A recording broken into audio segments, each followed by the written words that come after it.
Picture this, a 7 months pregnant woman standing alone in the pouring rain, cast out of a luxury car by her millionaire husband, who just called her an embarrassment.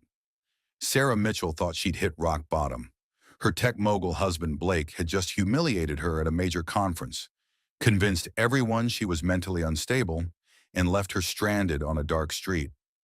But here's what Blake didn't know. The quiet driver who witnessed his cruelty wasn't just any employee. He was Frank Morrison, a billionaire defense contractor who'd been hunting Blake for 15 years. You see, Blake had killed before. He'd murdered Sarah's father to cover up his crimes, and now he was planning to eliminate Sarah the same way. What unfolds next is a psychological thriller that exposes the darkest corners of American power. We're talking murder, treason, a conspiracy that reaches the highest levels of government, and a pregnant woman who transforms from victim to the architect of the most spectacular takedown in political history. This isn't just a story about domestic abuse or corporate fraud. This is about a network of corrupt senators selling military secrets to foreign enemies, a trail of mysterious deaths, and one woman's fight to expose the truth that powerful people killed to protect. By the end of this story, you'll understand how easily the system can be manipulated, how the wealthy weaponize mental health accusations against their victims, and most importantly, how ordinary people can bring down even the most untouchable criminals when they refuse to stay silent. Sarah Mitchell stared at her husband's laptop screen in disbelief. The live stream was crystal clear. Blake Hartwell, her husband of 3 years, was kissing another woman at the tech conference in Silicon Valley. But this wasn't just any woman. This was Dr. Amanda Cross, Sarah's former journalism colleague, the person she'd trusted enough to recommend for Blake's advisory board. Celebrating the new partnership, Blake was saying to the camera, his arm wrapped around Amanda's waist. Dr. Cross brings exactly the kind of innovation we need at Hartwell Dynamics. Sarah's 7-month pregnant belly pressed against the kitchen counter as she leaned closer to the screen. The comments on the live stream were flooding in.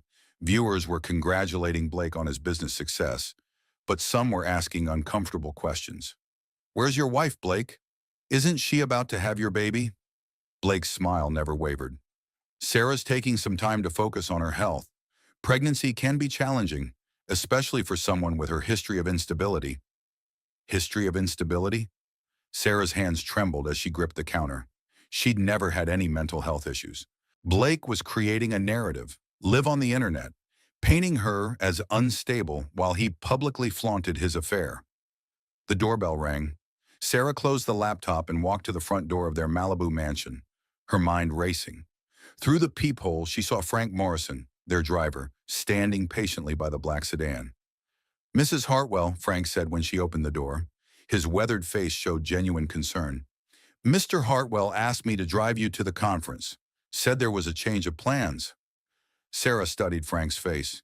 He'd been their driver for 8 months, recommended by Blake's security firm.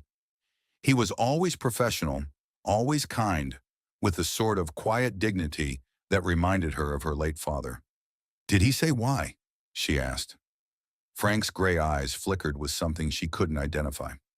"He said you'd want to be there for the big announcement." Sarah understood immediately. Blake wanted her there to play the supportive wife while he publicly celebrated his new partnership with Amanda. The same Amanda who'd been texting Sarah for weeks, asking about Blake's schedule, claiming she wanted to surprise him with her ideas. "Give me 5 minutes," Sarah said. As she gathered her things, Sarah's investigative instincts kicked in.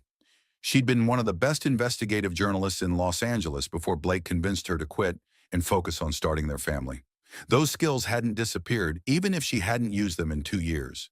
She grabbed her phone and started recording a voice memo as Frank drove her toward downtown Los Angeles. "Blake Hartwell, CEO of Hartwell Dynamics, is currently live streaming from the Pacific Tech Conference." She spoke quietly into her phone. "He's announcing a new partnership while having an affair with Dr. Amanda Cross.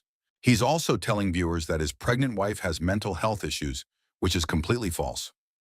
Frank's eyes met hers in the rearview mirror. For a moment, she thought she saw approval there. "You know," Frank said carefully, "sometimes the people closest to us see things others miss." Sarah nodded, her resolve strengthening. She'd built her career on exposing powerful people who thought they were above accountability. Blake had made a critical mistake. He'd underestimated the woman he married. The Pacific Tech Conference was held at a gleaming convention center in downtown LA. As Frank pulled up to the valet area, Sarah could see the crowds inside through the glass walls. This was Blake's world now, full of venture capitalists and tech innovators, all hungry for the next big breakthrough. "Mrs. Hartwell," Frank said as he opened her door, "whatever happens in there, remember that the truth has a way of surfacing. Your father used to say that." Sarah froze. "You knew my father?" But Frank was already walking away, handing the keys to the valet. Sarah stared after him, confused.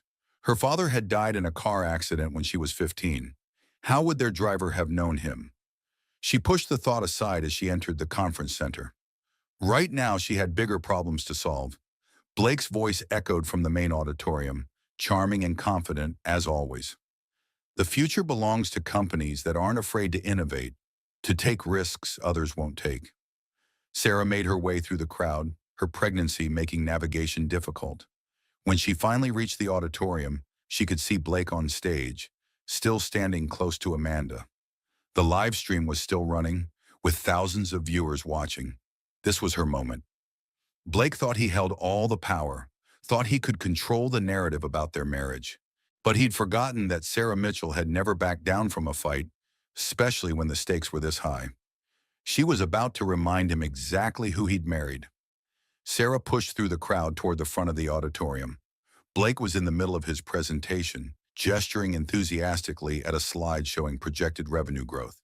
"Hartwell Dynamics isn't just investing in technology," he was saying. "We're investing in people. Dr. Cross represents the kind of innovative thinking that will drive our next phase of growth." Amanda smiled at the camera. "I'm thrilled to be working so closely with Blake on this project." The double meaning wasn't lost on Sarah. She reached the front row, her movement catching Blake's attention. His confident smile faltered for just a moment when he saw her. "Ladies and gentlemen," Blake recovered quickly, "I'd like you to meet my wife, Sarah." The camera swung toward her. Sarah found herself looking at thousands of online viewers while hundreds of conference attendees turned to stare. Her heart pounded, but her voice was steady when she spoke. "Hello, everyone," she said, looking directly into the camera. "I'm Sarah Mitchell Hartwell, investigative journalist. I'm here because my husband just told your audience that I have mental health issues, which is completely false." A murmur went through the crowd. Blake's face went pale. "Honey," Blake said, his voice taking on a patronizing tone, "you're obviously upset. This isn't the place for personal discussions." "You made it the place when you discussed my personal health on a live stream," Sarah replied. She turned to address the camera directly. "I want everyone watching to know that I've never been diagnosed with any mental health condition. What I have been doing is investigating my husband's business practices." Amanda stepped forward. "Sarah, you seem distressed. Maybe you should sit down." Sarah's eyes locked on Amanda. "Dr. Cross, how long have you been having an affair with my husband?" The auditorium went completely silent. The live stream chat exploded with comments. Blake moved quickly to damage control. "Security," he called out, his voice sharp. "My wife is having an episode. She needs medical attention." Two security guards started moving towards Sarah. She realized with growing horror that Blake had planned this. He'd brought her here knowing she'd confront him, counting on her reaction to support his narrative about her instability. "I'm not having an episode," Sarah said loudly, backing away from the approaching guards. "I'm a journalist exposing the truth about a corrupt businessman who's been embezzling from his investors." Blake's mask slipped completely. "Get her out of here," he snapped at security. But Sarah wasn't done. "Check his books," she shouted as the guards reached her. "Hartwell Dynamics is built on fraudulent projections. He's been moving money between shell companies to hide losses." The guards took her arms, not roughly but firmly. Sarah didn't resist as they escorted her toward the exit, but she kept talking. "The Meridian project doesn't exist. The Portland facility is empty. Ask him to prove any of his claims with actual financial documentation." As they reached the auditorium doors, Sarah heard Blake speaking into his microphone. "I apologize for this disruption. My wife has been struggling with paranoid delusions since her pregnancy began. We've been working with medical professionals, but as you can see, she needs more intensive help." The words hit Sarah like a physical blow. Not only had Blake publicly humiliated her, he'd done it in a way that would make any future accusations seem like the ravings of an unstable woman. Security escorted her to the lobby, where Frank was waiting. "Mrs. Hartwell," he said quietly, "the car is ready." As they drove away from the conference center, Sarah felt the full weight of what had just happened. Blake had outmaneuvered her completely. By the time they reached home, the video of her episode would be all over social media. Blake's narrative would be the one people remembered. "He planned this," she said to Frank. "Yes, ma'am, I believe he did. My family will see that video. They'll think I'm losing my mind." Frank met her eyes in the mirror. "Mrs. Hartwell, what you said about the Meridian Project and the Portland facility, how do you know about those?" Sarah looked at him more carefully. "Who are you, Frank? How did you know my father?" Frank pulled the car over in a quiet residential area and turned to face her. "My name is Frank Morrison," he said. "I'm the CEO of Morrison Defense Systems. Your father, Robert Mitchell, and I served together in the Navy. After we got out, we started a small security consulting firm together." Sarah's world tilted. Morrison Defense Systems was one of the largest military contractors in the country. "That's impossible," she whispered. Frank pulled out his phone and showed her a photo. Two young men in Navy uniforms, arms around each other's shoulders, grinning at the camera. One was clearly a younger version of Frank. The other looked exactly like Sarah's father. "Robert was my best friend and business partner until he died in that car accident 15 years ago," Frank said. "Before he died, he made me promise to look out for his daughter if she ever needed help." Sarah stared at the photo. "But why are you working as Blake's driver?" Frank's expression darkened. "Because Blake Hartwell killed your father." Sarah felt the world spinning around her. "That's impossible. My father died in a car accident." Frank's hands gripped the steering wheel tightly. "Your father discovered that Blake was embezzling money from the youth mentorship program they both supported. Robert had the evidence to destroy Blake's career before it even started." "Blake was just a college student then," Sarah protested. "A college student whose father owned a major construction company," Frank said. "Blake was already showing signs of the man he'd become. He'd convinced several investors to fund a fake startup, then use the money for personal expenses. Your father found out and was going to expose him." Sarah's mind raced. "You're saying Blake murdered my father to cover up embezzlement?" "I'm saying your father's brakes failed on a mountain road the night before he was supposed to meet with federal investigators. The same night Blake Hartwell left town and never returned to finish his senior year." Frank reached into the glove compartment and pulled out a thick folder. "I've been investigating Blake for 15 years, Sarah. When you married him 3 years ago, I knew I had to get close enough to protect you and gather the evidence I needed to finally prove what he did."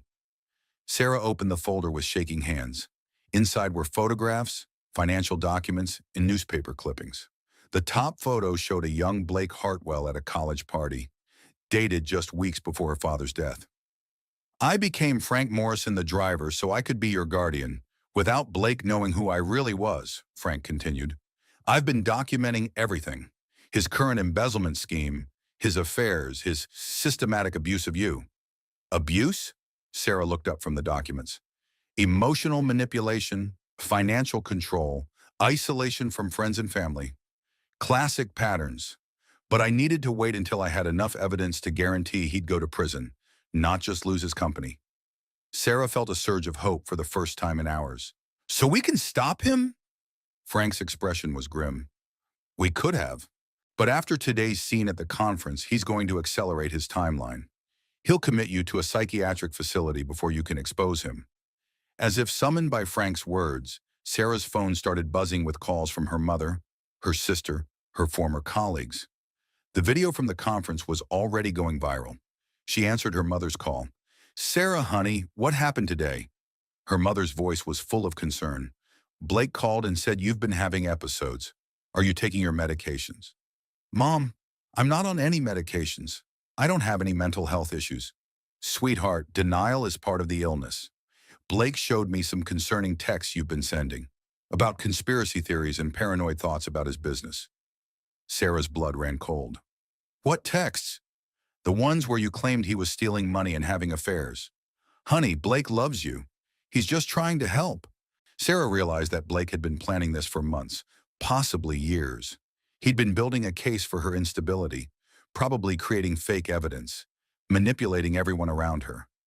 After hanging up, she turned to Frank. How did you know all this would happen? Because I've seen Blake operate before. He destroyed 3 previous relationships the same way when the women got too close to his secrets. The difference is, those women didn't have a father who died trying to expose him. Frank started the car again. We need to get you somewhere safe while we figure out our next move. As they drove through the hills above Malibu, Sarah felt a mix of terror and determination. She'd spent the last 3 years thinking she was married to a successful entrepreneur. Instead, she'd been living with her father's killer, a man who'd been systematically destroying her credibility while planning to have her institutionalized. But she wasn't the same naive woman Blake had married. She was Robert Mitchell's daughter, and she'd inherited both his investigative skills and his unwillingness to back down from a fight. Frank, she said, I need you to tell me everything. Every detail about my father's death, every piece of evidence you have about Blake, every connection between them. Sarah, what you're thinking is dangerous. Blake has powerful connections, unlimited resources, and a head start on controlling the narrative. Sarah placed her hand on her pregnant belly. He killed my father. He's been psychologically abusing me for years, and now he's trying to take my child away by having me declared insane. She looked at Frank in the mirror. You said my father was your best friend. Help me finish what he started. Frank nodded slowly. All right, but we do this smart, we do this careful, and we do this together. Blake Hartwell has been winning for 15 years. It's time that changed. Rain M. As they drove toward Frank's safe house in the mountains, Sarah began to understand the true scope of what they were up against. Blake wasn't just her abusive husband. He was a killer who'd spent years perfecting his methods of destroying anyone who threatened him. But for the first time since her father's death, Blake was about to face someone who knew exactly what he was capable of and had the resources to fight back. The war was just beginning. Frank's safe house turned out to be a fortified compound hidden in the Angeles National Forest. As they passed through multiple security gates, Sarah realized the scope of Frank's operation. How long have you been planning this? She asked. 15 years, Frank replied. Ever since I buried your father. The main building looked like a luxury cabin from the outside, but inside it was clearly a command center. Banks of monitors showed feeds from security cameras, financial data streams, and news broadcasts. 3 people looked up as they entered. Sarah, meet my team, Frank said. Marcus handles digital forensics.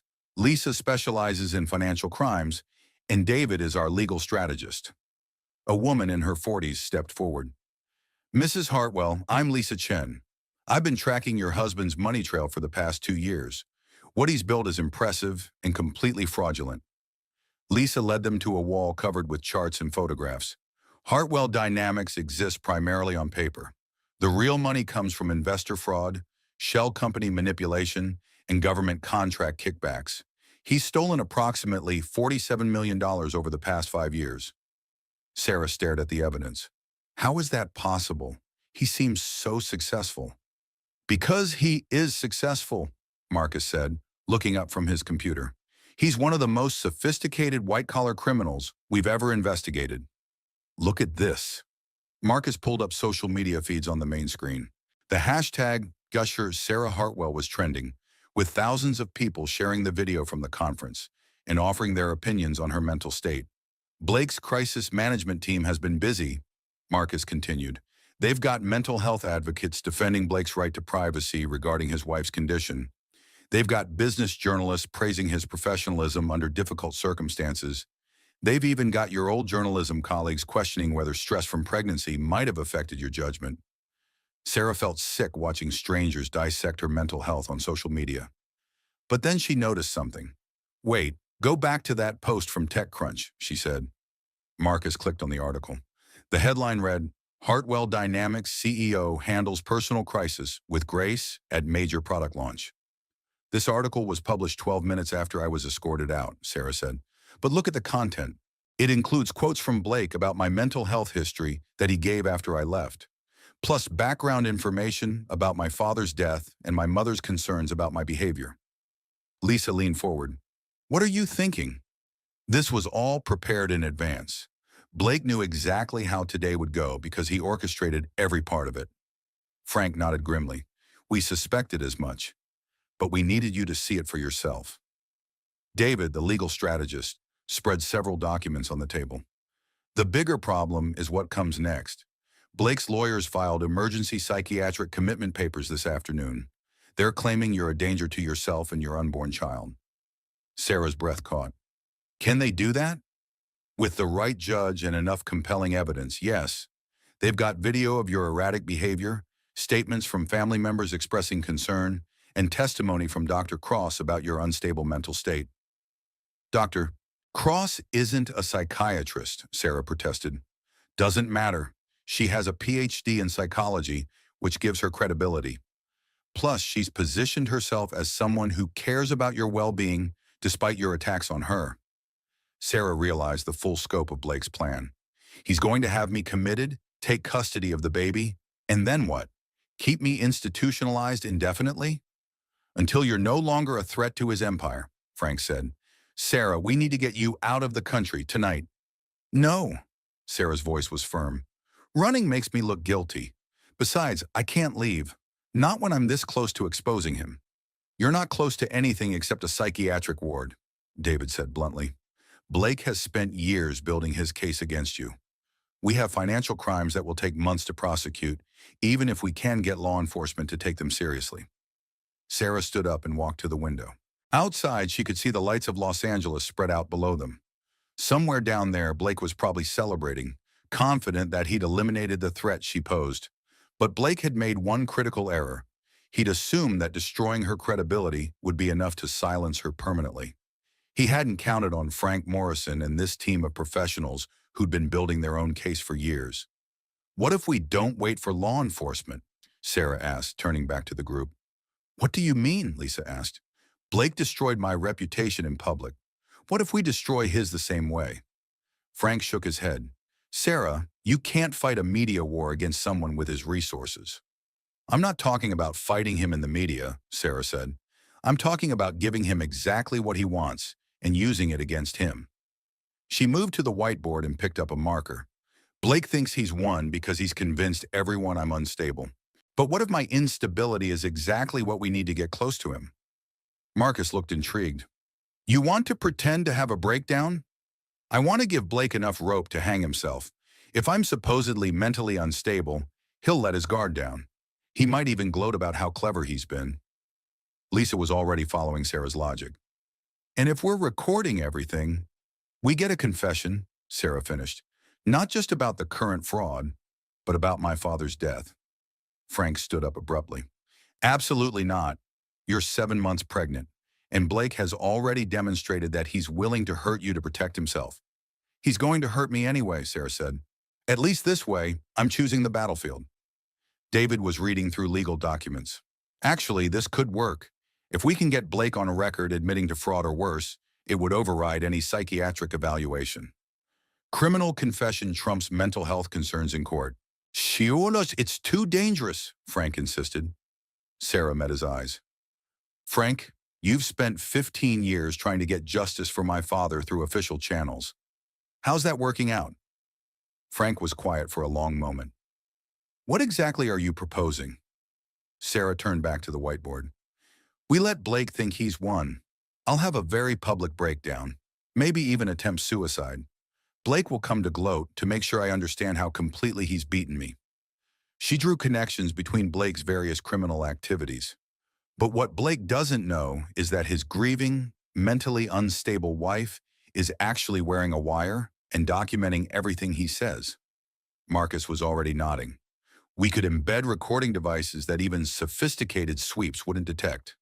And I'd be there, Frank said, close enough to intervene if things go wrong. Sarah felt a surge of hope. It was a dangerous plan, but it was also their best chance to end Blake's 15-year reign of terror. There's one more thing, she said. Blake's confession has to be absolutely bulletproof. We need him to admit not just to current crimes, but to murdering my father. The room went quiet. Sarah, David said carefully, what you're describing isn't just dangerous. It's potentially fatal. If Blake realizes what you're doing, then we make sure he doesn't realize until it's too late. Sarah looked around the room at these people who'd dedicated years of their lives to stopping her husband. My father died trying to expose Blake Hartwell. I'm not going to let that sacrifice be meaningless. Frank nodded slowly. All right, we do this your way, but we do it smart, and we do it with every possible safety measure. As the team began planning the most dangerous operation of their lives, Sarah felt her baby kick strongly, as if agreeing with her decision. Blake Hartwell had spent 15 years thinking he was untouchable. He was about to learn otherwise. The psychiatric facility Blake chose was exactly what Sarah expected. Expensive, discreet, and designed to keep inconvenient people quietly out of sight. Malibu Springs Treatment Center marketed itself as a luxury wellness retreat for high-profile individuals dealing with stress and mental health challenges. Sarah had been there for 3 days, playing her role perfectly. She alternated between catatonic silence and explosive outbursts, carefully calibrated to seem genuinely unstable while avoiding any medication that might actually impair her thinking. Mrs. Hartwell, Dr. Patricia Williams said during their morning session, your husband is very concerned about you. Sarah stared out the window of the comfortable therapy room, letting her voice sound flat and defeated. Blake doesn't care about me. He just wants to control the narrative. That's exactly the kind of paranoid thinking that brought you here, Dr. Williams replied. Blake has been nothing but supportive. He's arranged for the best possible care, and he visits every day. This was true. Blake came every afternoon, bringing flowers and speaking to the staff about his poor wife's deteriorating condition. But Sarah had noticed something during his visits. Blake was relaxed here, confident, almost gleeful. He thought he'd won. Frank, posing as a maintenance worker, had spent 2 days installing nearly invisible recording equipment throughout the facility. Sarah wore a device disguised as a medical alert bracelet, while additional microphones were hidden in her room, the therapy offices, and the gardens where Blake liked to walk with her. I want to see Blake alone today, Sarah told Dr. Williams. I think I'm ready to acknowledge what I've done. Dr. Williams made a note in her file. That sounds like real progress, Sarah. I'll arrange for some private time this afternoon. After the doctor left, Sarah caught her reflection in the window. She looked genuinely unwell after 3 days of careful performance art. Her hair was unwashed, her clothes wrinkled, her eyes rimmed with red from forced tears. Perfect. At 2 o'clock, Blake arrived with his usual bouquet of white roses. He was wearing a perfectly tailored suit and his most concerned husband expression. Hello, sweetheart, he said, settling into the chair across from her. How are you feeling today? Sarah let her voice break slightly. Tired, confused. I keep having these thoughts that don't make sense. That's the illness talking, Blake said, leaning forward with fake sympathy. But you're getting help now. The doctors say you're making progress. Sarah nodded, playing with the hem of her hospital gown. Blake, I need to apologize for what I said at the conference. About the affairs, about the money.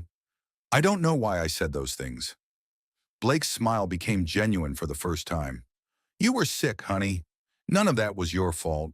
I don't mind, but people recorded it. It's all over the internet. I ruined your reputation. Don't worry about that, Blake said. My team has been managing the situation. Everyone understands that you weren't responsible for your actions. Sarah looked up at him with carefully crafted desperation. Will you forgive me? For everything? Blake reached over and took her hand. Of course, sweetheart. I love you no matter what. This was the opening she'd been waiting for. I love you too, Sarah said. That's why I feel so guilty about suspecting you. Even when I was sick, part of me knew you'd never really hurt anyone. Blake's grip on her hand tightened slightly. What do you mean? Sarah let tears well up in her eyes. The things I said about you killing people, about my father. Even in my paranoid state, I knew that was impossible. You were just a college student when he died. Blake went very still. Sarah could practically see him calculating whether this was a trap or an opportunity. Apparently, his ego won.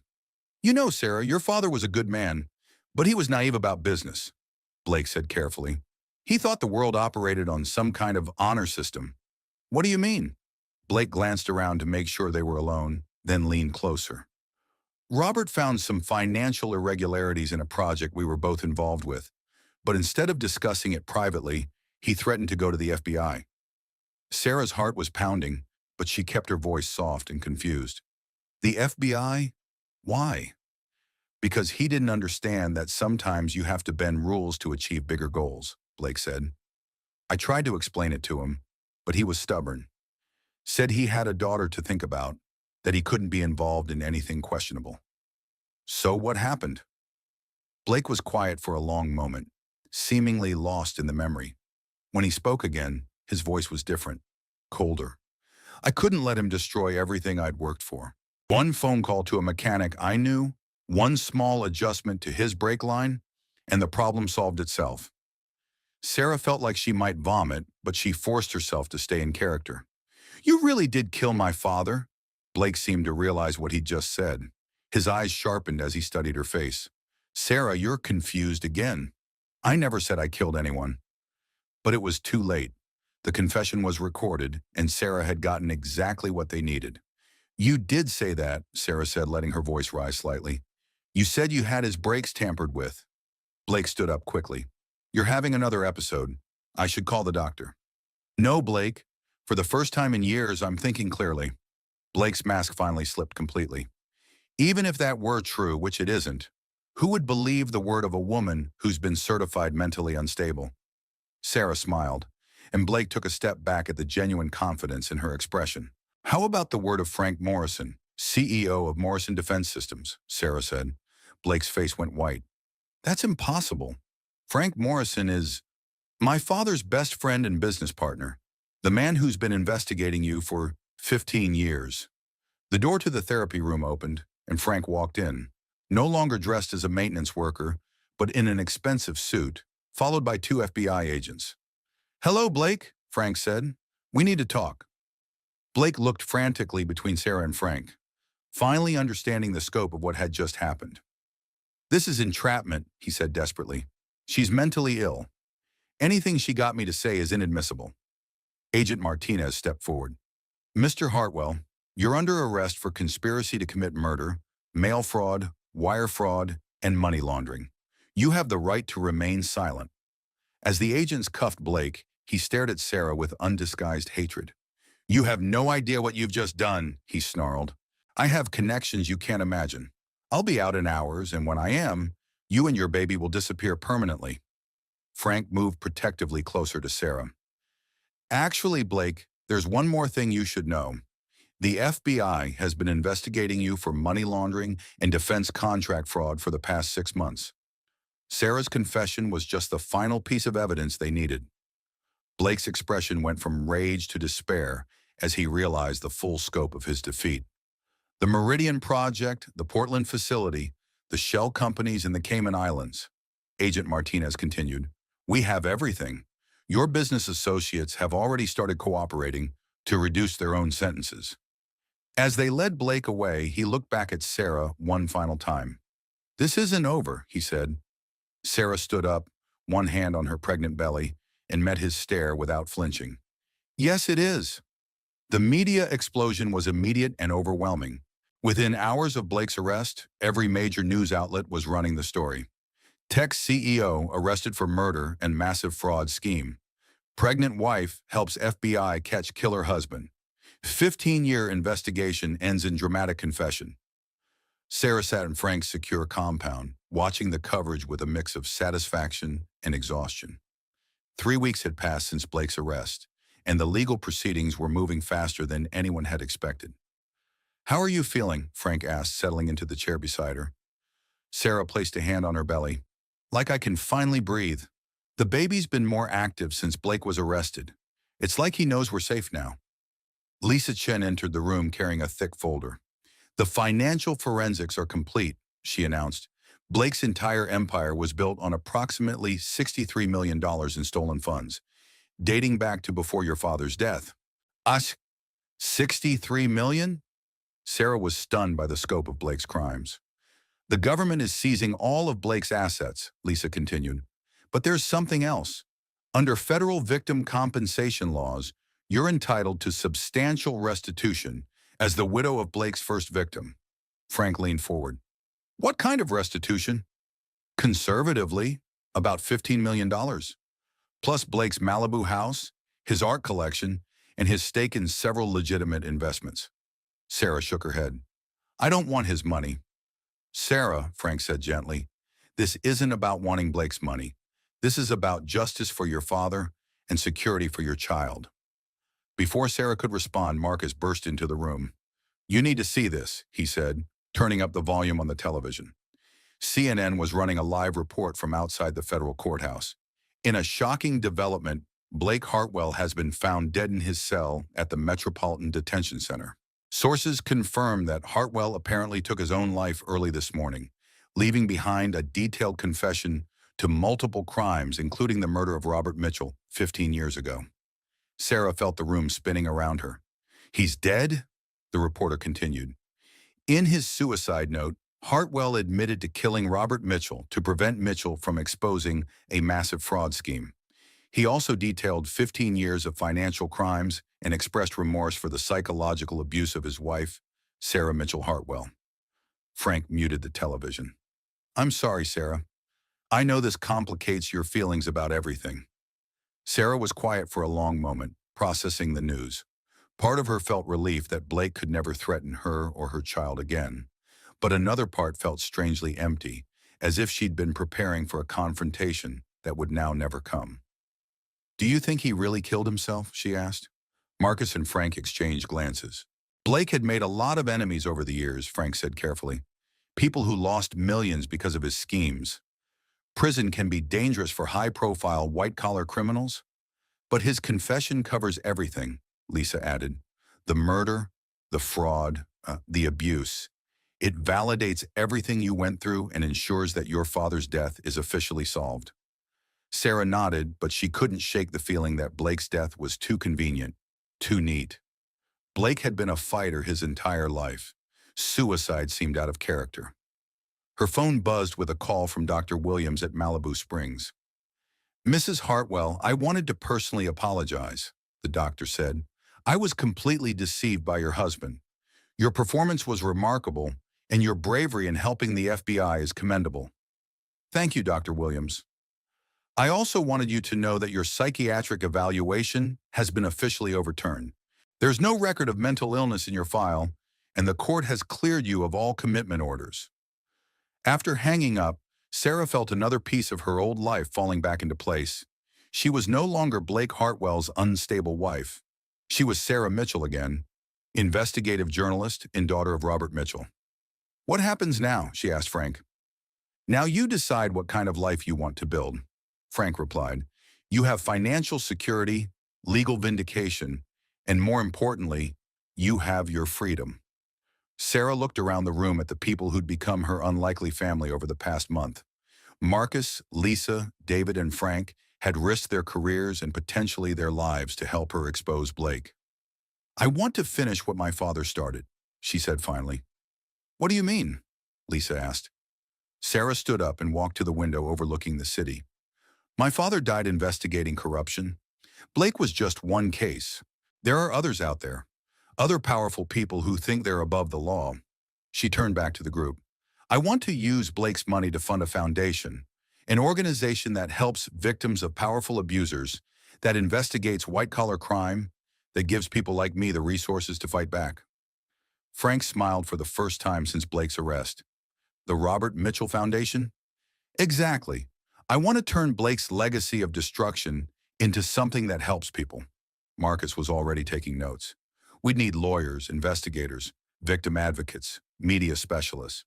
I know some people, David said. Prosecutors who've left government service, journalists looking for meaningful work, activists who understand these issues. Sarah felt a surge of energy that had nothing to do with pregnancy hormones. For the first time since her father's death, she had a clear sense of purpose. There's one more thing, she said. I want to adopt the name Mitchell again. Sarah Mitchell. Blake Hartwell's widow doesn't exist anymore. 3 weeks later, Sarah Mitchell gave birth to Robert Frank Mitchell in a private room at Cedars-Sinai Medical Center. Frank held his namesake while Sarah slept, exhausted but peaceful. Your grandfather would be proud, Frank whispered to the baby. Your mother is the strongest person I've ever known, and she's going to change the world. Outside the hospital room, reporters were gathered, hoping for a statement from the woman who'd brought down one of the most notorious criminals in recent memory. But Sarah Mitchell wasn't ready to face the media yet. She had more important work to do. She had a foundation to build, a son to raise, and a father's legacy to honor. Blake Hartwell was dead and buried, but the fight for justice was just beginning. Sarah stood before a packed auditorium at UCLA, her 6-month-old son Robert sleeping peacefully in his carrier backstage. This was her first major public speaking engagement since Blake's death, and she'd chosen her words carefully. "Domestic abuse isn't always physical," she began, her voice carrying clearly through the microphone. "Sometimes it's a brilliant man who slowly convinces everyone around you that you're losing your mind. Sometimes it's a charming husband who isolates you from your career, your friends, your sense of self, until you become completely dependent on his version of reality." The audience was completely silent, hanging on every word. I was lucky. I had resources, allies, and skills that most abuse survivors don't have access to. But millions of women aren't as fortunate. They're trapped by financial dependence, social isolation, and legal systems that often favor wealthy, charismatic abusers. Sarah clicked to the next slide in her presentation, showing the logo of the Robert Mitchell Foundation. "That's why we're launching a new kind of support system. The Robert Mitchell Foundation will provide not just shelter and counseling for abuse survivors, but also forensic accounting, legal investigation, and media advocacy. We're going to help victims build cases against their abusers that are so airtight, so thoroughly documented, that wealth and connections won't matter." The applause was thunderous. Sarah waited for it to die down before continuing. "But we're also going after the systems that enable abuse. Corrupt financial institutions, compromised legal professionals, and media organizations that protect powerful predators. My father believed that sunlight is the best disinfectant. We're going to shine a very bright light on some very dark corners." After her speech, Sarah was approached by dozens of people sharing their stories, offering their expertise, or simply thanking her for giving them hope. One young woman caught her attention. She looked to be in her early 20s with the kind of controlled desperation Sarah recognized from her own reflection months earlier. "Ms. Mitchell," the woman said quietly, "my name is Jennifer Walsh. I think I need your help." Sarah guided Jennifer to a quieter corner of the reception area. "Tell me what's happening." "My husband is a federal judge," Jennifer began, her voice barely above a whisper. "He's been taking bribes from defense contractors for years, and I have evidence. But when I tried to report it, he had me committed to a psychiatric facility." Sarah felt a familiar chill. "How did you get out?" "My father mortgaged his house to hire a lawyer, but the psychological evaluation is still on my record, and my husband is using it to fight for custody of our daughter." Sarah exchanged glances with Frank, who'd been listening from nearby. "Jennifer," Sarah said, "I want you to meet Frank Morrison. We're going to help you, but first we need to make sure you and your daughter are safe." This was exactly why the foundation existed. Jennifer's case had all the same elements as Sarah's: a powerful, corrupt husband using the system to silence and control his wife. 2 days later, Jennifer Walsh was in protective custody while Sarah's team began building their case against federal judge Richard Walsh. The investigation revealed a pattern of bribery, judicial misconduct, and domestic abuse that stretched back over a decade. But Judge Walsh wasn't going quietly. "Sarah Mitchell is a mentally unstable widow who's been radicalized by her husband's death," Walsh told reporters outside the federal courthouse. "She's targeting innocent public servants with wild conspiracy theories, and she's manipulating vulnerable women like my wife to further her agenda." Sarah watched the press conference from her office at the foundation's headquarters in downtown Los Angeles. The building had been purchased with part of Blake's seized assets, converted into a state-of-the-art facility with legal offices, counseling centers, and secure housing for victims. "He's using Blake's playbook," Frank observed. "Attack the messenger, question the victim's credibility, position himself as the real victim." "It worked for Blake for 15 years, Sarah replied, "but we're not playing the same game anymore." Sarah's media strategy was completely different from what Blake's victims had faced. Instead of trying to defend herself against Walsh's attacks, she ignored him completely and focused on the evidence. The foundation released a comprehensive report documenting Walsh's financial crimes, complete with bank records, recorded phone calls, and testimony from court officials. They held press conferences featuring other victims of Walsh's judicial misconduct, including defendants who'd been given harsher sentences after refusing to pay bribes. Most importantly, they presented Jennifer Walsh not as a crazy wife making wild accusations, but as a courageous whistleblower backed by extensive documentation. The difference between a conspiracy theory and investigative journalism is evidence, Sarah told CNN's Anderson Cooper during a live interview. We have the evidence. Judge Walsh has personal attacks and legal maneuvering. Within 2 weeks, the FBI had opened a formal investigation into Walsh's activities.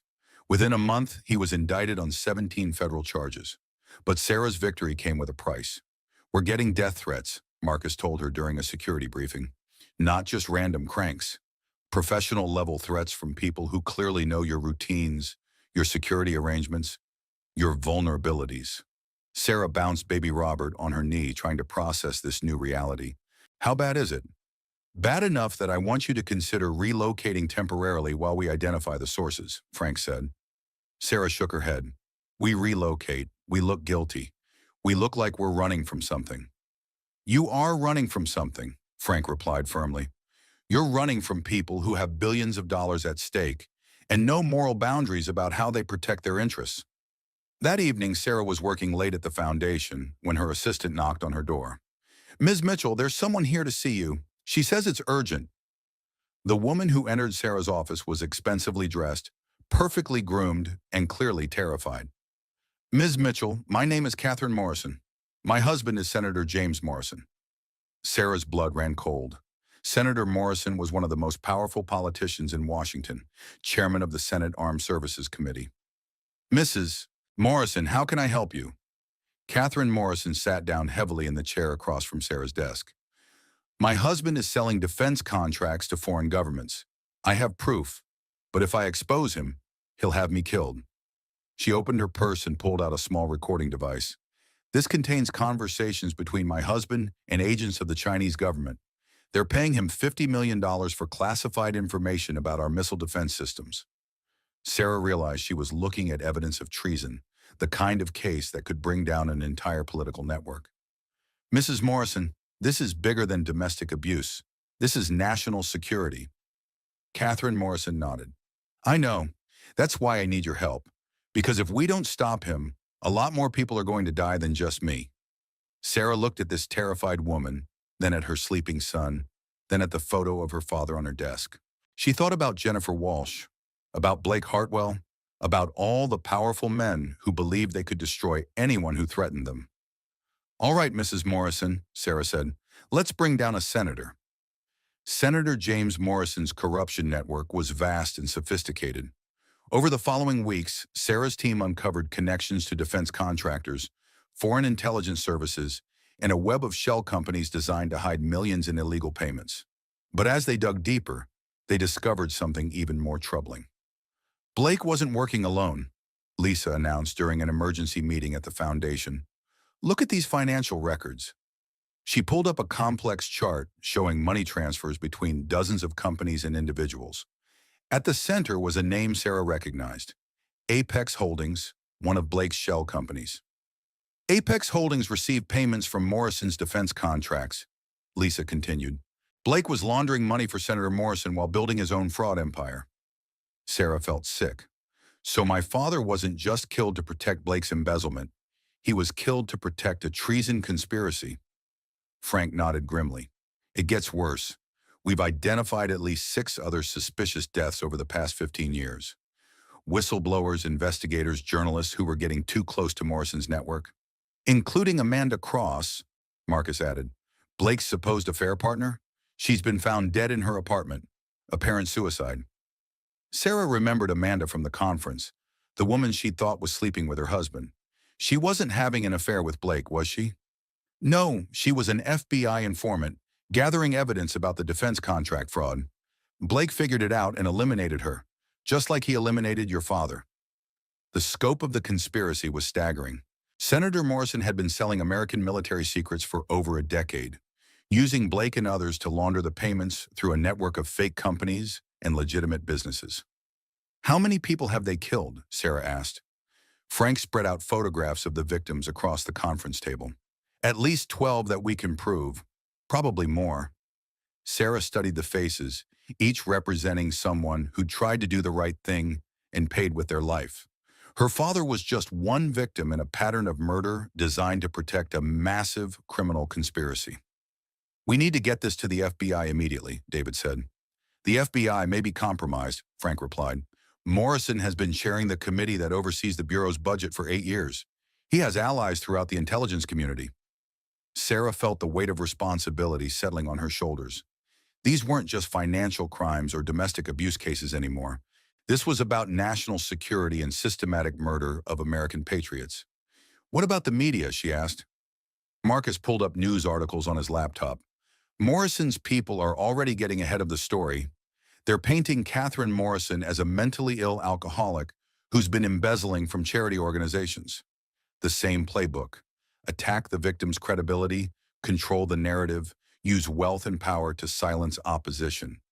There's something else, Lisa said.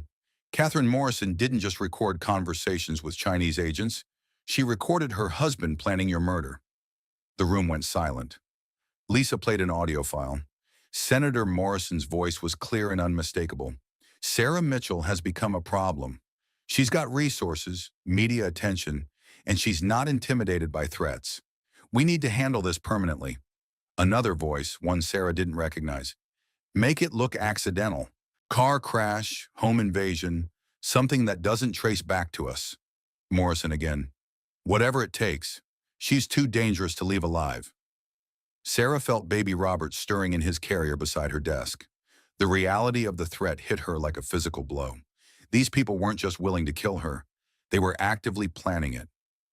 We need to go public immediately, she said. Full press conference, all the evidence, simultaneous release to every major news outlet. Sarah, that's exactly what they'll be expecting, Frank warned. The moment you go public, you become a target. I'm already a target. At least this way, if something happens to me, the truth will already be out there. Frank stood up and began pacing. There's another option. We give everything to the Attorney General's office. Let them handle the prosecution. The Attorney General was appointed by the President with Morrison's recommendation, David pointed out. We can't trust anyone in the current administration. Sarah realized they were facing the same dilemma her father had faced 15 years earlier. How do you expose corruption when the system itself is corrupted? But Sarah had something her father hadn't. Public attention, media credibility, and a platform built on the very case that Morrison's network had tried to bury. We're going to do something they won't expect, she announced. We're going to trust the American people. 3 days later, Sarah stood before a packed press conference at the National Press Club in Washington, D.C. Behind her were blown-up photographs of all the victims, including her father, Amanda Cross, and the others who died trying to expose Morrison's network. Ladies and gentlemen, my name is Sarah Mitchell. 6 months ago, I helped the FBI arrest my husband for murder and fraud. Today, I'm here to expose the conspiracy that led to his crimes and the deaths of at least 12 American patriots. She clicked to her first slide showing financial records connecting Morrison to Chinese intelligence services. Senator James Morrison has been selling American military secrets to foreign governments for over 15 years. The evidence you're about to see includes recorded conversations, financial records, and testimony from victims who survived his attempts to silence them. For the next hour, Sarah methodically presented the case against Morrison, his criminal network, and the systematic murder of anyone who threatened to expose them.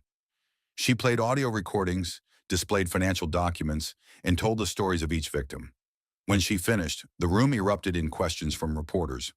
Ms. Mitchell, these are extraordinary allegations against one of the most powerful senators in Congress.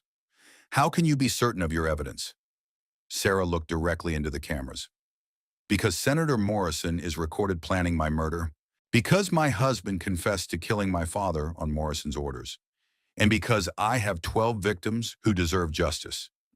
As she left the press conference, Frank appeared at her side. How do you feel? He asked. Sarah looked back at the reporters, frantically filing their stories, then at baby Robert sleeping peacefully in his carrier. Like I just declared war on some very dangerous people, she replied. Any regrets? Sarah thought about her father, about all the victims whose photos she'd just shown to the world. about the son she was determined to protect. None whatsoever. Within hours, every major news outlet was running the story.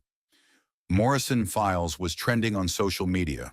Congressional leaders were calling for immediate investigations.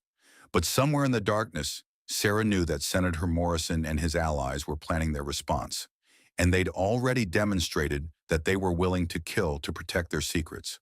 The real war was just beginning. Senator Morrison's counterattack was swift and vicious. Within 24 hours of Sarah's press conference, stories began appearing in friendly media outlets, questioning her mental stability, her financial motives, and her qualifications to make such serious accusations. Sarah Mitchell is a grieving widow who's been radicalized by her husband's crimes, Morrison declared on Fox News. She's making wild accusations against a decorated public servant based on doctored evidence and the fantasies of my mentally ill wife. But Morrison had made a critical miscalculation. Unlike Blake's isolated victim, Sarah Mitchell had spent months building a platform, gathering allies, and documenting every aspect of her case. She wasn't fighting alone anymore. Within hours of Morrison's media blitz, supporting evidence began emerging from unexpected sources. Former FBI agents came forward with stories about investigations that had been mysteriously shut down. Defense contractors provided records of suspicious payment requests. Foreign intelligence officers offered testimony about Morrison's willingness to sell classified information.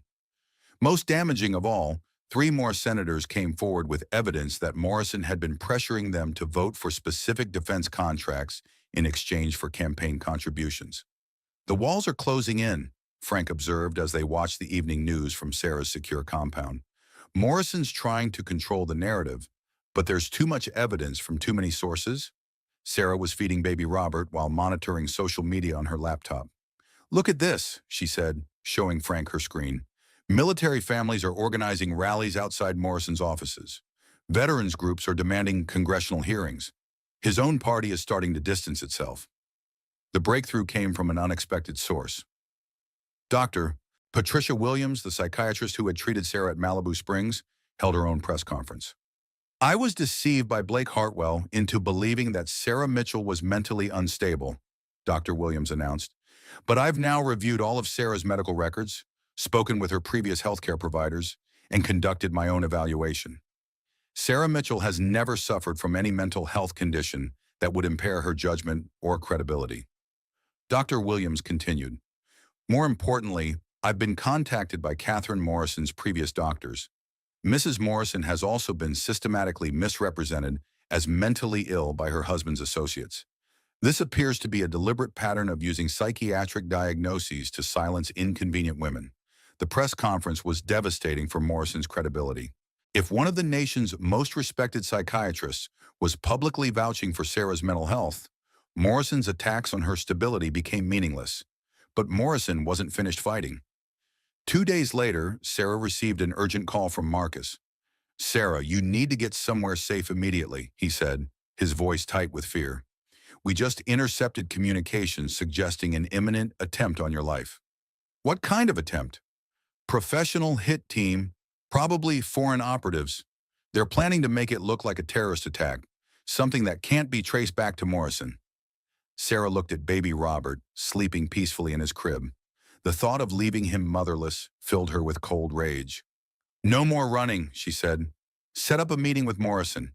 Tell him I want to negotiate." "Sarah, that's suicide." "Maybe. Or maybe it's time to end this once and for all." The meeting was arranged for the following evening at a private club in Georgetown. Morrison arrived with 2 bodyguards and an air of supreme confidence. "Ms. Mitchell," he said, settling into the leather chair across from her, "I understand you've had second thoughts about your reckless accusations." Sarah studied the man who'd ordered her father's death, who'd been selling American secrets to foreign enemies, who'd planned her own murder. "Actually, Senator, I want to make you an offer." Morrison raised an eyebrow. "I'm listening." "Full confession, cooperation with federal investigators, and resignation from the Senate. In exchange, I won't release the evidence about your son's involvement in the money laundering operation." Morrison's face went white. "My son has nothing to do with this." "Senator, your son James Jr. has been managing the financial side of your operation for 3 years. We have evidence of his direct participation in at least 47 illegal transactions. This was Sarah's insurance policy. Morrison might be willing to die to protect his secrets, but he wouldn't sacrifice his son. You're bluffing, Morrison said, but his voice lacked conviction. Sarah pulled out a tablet and showed him financial records with his son's electronic signature on dozens of fraudulent documents. We also have recordings of him coordinating payments with Chinese intelligence officers, she continued. He's looking at life in prison unless you cooperate. Morrison stared at the evidence for a long moment. Sarah could see him calculating his options, weighing his son's future against his own survival. What exactly do you want? He asked finally. Public confession, full disclosure of the network, cooperation with ongoing investigations. You serve your time, but your son gets immunity and a chance to rebuild his life. Morrison was quiet for nearly 5 minutes. Finally, he looked up at Sarah with something approaching respect. You're tougher than your father was, he said. My father was trying to protect the system. I'm trying to tear it down. Morrison nodded slowly. All right, I'll cooperate. But I want guarantees about my son's safety. You'll have them. 3 days later, Senator James Morrison held a press conference announcing his resignation from the Senate and his intention to cooperate with federal investigators. He admitted to taking bribes from foreign governments, acknowledged his role in covering up multiple murders, and provided detailed information about the corruption network he'd helped build over 15 years. The confession sent shockwaves through Washington. 12 other senators were implicated, along with dozens of defense contractors and several high-ranking military officers. It was the largest political corruption scandal in American history. But for Sarah, the most important part of Morrison's confession was the section about her father. Robert Mitchell was a patriot who died trying to protect his country, Morrison said, looking directly into the cameras. I ordered his death because he threatened to expose crimes that I now deeply regret. His daughter Sarah has shown courage that puts the rest of us to shame. That evening, Sarah sat in her office at the foundation, watching news coverage of Morrison's arrest. Frank entered carrying 2 cups of coffee. How does it feel? He asked. Sarah looked at the photo of her father on her desk, then at baby Robert sleeping in his carrier. Like the beginning, not the end, she replied. Morrison's network was just one part of a much larger system. There are other senators, other contractors, other victims who need justice. Frank sat down across from her. You know this will never really be over, right? There will always be powerful people who think they can buy justice, silence opposition, eliminate threats. Sarah nodded. That's why the foundation exists. That's why we keep fighting. She stood up and walked to the window overlooking downtown Los Angeles. In the distance, she could see the lights of the federal courthouse, where Morrison would soon stand trial. My father died believing that one person with evidence and courage could make a difference, she said. He was right, but it takes more than one person. It takes a movement. Sarah turned back to Frank. We've exposed Morrison's network. Now we build the infrastructure to make sure this never happens again. Outside, the city hummed with life, full of people who went to work each day, raised their children, and trusted that the system would protect them. Sarah Mitchell had proven that trust wasn't misplaced, but it required constant vigilance and the courage to fight when necessary. The war against corruption would continue, but tonight, justice had won a significant victory. 2 years later, Sarah stood before the Supreme Court building in Washington, D.C., holding the hand of her toddler son Robert as they climbed the marble steps. Today marked the final hearing in United States versus Morrison, the case that had dismantled one of the largest corruption networks in American political history. Inside the courtroom, former Senator James Morrison sat at the defendant's table, looking older and more frail than the powerful politician who had once planned Sarah's murder.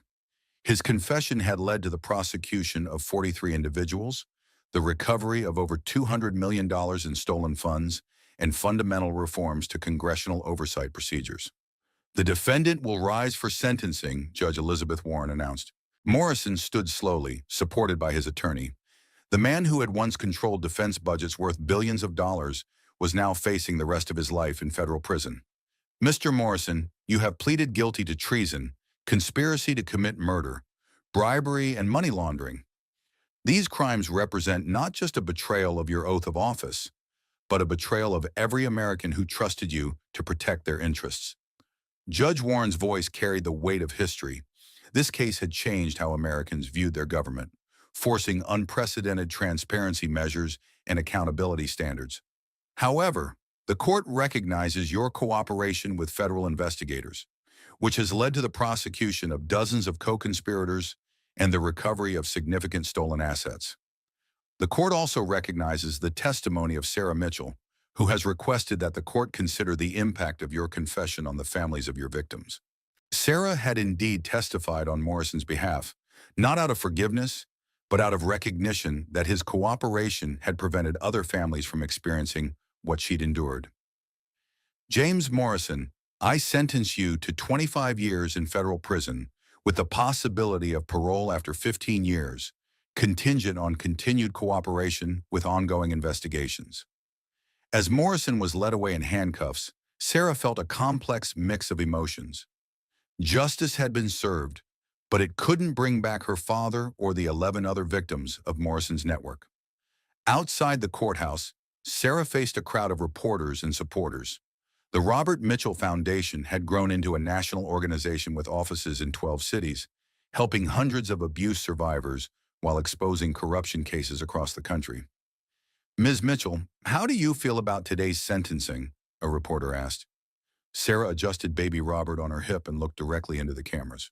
Today's sentencing represents accountability, but it also represents a promise that no one is above the law, no matter how powerful they appear. She paused, thinking about the journey that had brought her to this moment. 2 years ago, I was a terrified pregnant woman thrown out of a car in the rain by an abusive husband. I thought I was powerless, worthless, alone. The crowd was completely silent, hanging on every word. But I learned something important. Power doesn't come from money or political connections. Real power comes from truth, courage, and the willingness to fight for what's right, even when the cost is enormous. Sarah looked out at the faces in the crowd. Many of them survivors she'd helped, activists she'd inspired, journalists she'd worked with. The Morrison Network was just one example of how corruption works in America. There are other networks, other conspiracies, other victims who need justice. The Robert Mitchell Foundation will continue fighting until every American can trust that their government serves their interests, not the interests of the highest bidder. The questions continued for another 20 minutes, but Sarah's mind was already moving ahead to the Foundation's next cases. A pharmaceutical company that had been bribing FDA officials, a defense contractor that had been overcharging the military while providing defective equipment, a network of judges who were fixing cases in exchange for campaign contributions. The work never ended, but neither did the hope. That evening, Sarah sat in her home office, reviewing case files while baby Robert played with his toys nearby. Frank knocked on the door and entered carrying 2 cups of tea. "Long day," he observed. Sarah smiled at the man who'd become both mentor and surrogate father. "Good day, though. Morrison's conviction sends a message to every corrupt politician in Washington." Frank settled into his usual chair. "Your father would be proud, you know, not just of what you've accomplished, but of who you've become." Sarah looked at the photo on her desk, her father as a young man, serious and determined, committed to serving his country with integrity. "I used to think he died for nothing," she said. "Blake covered up his investigation, destroyed his evidence, made it look like an accident. For 15 years, it seemed like his death was meaningless." She picked up baby Robert and sat him on her lap. He immediately grabbed for the papers on her desk, and she gently redirected his attention to his toys. "But now I understand that his death wasn't meaningless. It planted a seed that took 15 years to grow, but when it finally bloomed, it brought down an entire network of corruption." Frank nodded. "Sometimes justice moves slowly, but it moves." Sarah's phone buzzed with a text from Lisa Chen. 3 more senators requesting Foundation investigation support. Looks like Morrison's confession is having a domino effect. Sarah showed the text to Frank. "Ready for round 2? Frank laughed. "Sarah, there's going to be a round 3, 4, and 5. This work doesn't end." "Good," Sarah replied, bouncing Robert on her knee, "because I'm just getting started." As the sun set over the city, Sarah Mitchell looked ahead to the challenges waiting for her foundation. The corruption still to be exposed, the victims still to be helped. She thought about the woman she'd been 2 years ago, isolated, manipulated, convinced she was powerless. That woman was gone, replaced by someone who understood that real power came not from wealth or connections, but from the willingness to stand up for truth no matter the cost. Sarah Mitchell had learned the hardest lesson of all. Sometimes you have to lose everything to discover who you really are. And sometimes discovering who you really are is the first step toward changing the world. Baby Robert reached up and grabbed her finger, his grip surprisingly strong for such a small hand. In his eyes, Sarah saw the future she was fighting to create, a world where courage mattered more than money, where truth prevailed over power, where justice was available to everyone, not just those who could afford it. The work would never be finished, but tonight it was enough to know that it would continue. Sarah Mitchell's story proves that truth and courage can defeat even the most powerful corruption networks, but only when people are willing to listen and act. If this story opened your eyes to how the system really works, hit that like button to help others discover it too. Share this video with someone who needs to hear Sarah's message about fighting back against powerful abusers. And if you believe in supporting real investigations into corruption and holding the powerful accountable, subscribe to our channel and ring that notification bell. We bring you the stories that expose how power really operates in America. Your engagement helps us reach more people with these crucial stories. Because just like Sarah learned, change happens when ordinary citizens refuse to let the powerful operate in darkness. Thanks for listening, and remember, the truth always has a way of surfacing, but only if we're brave enough to dig for it.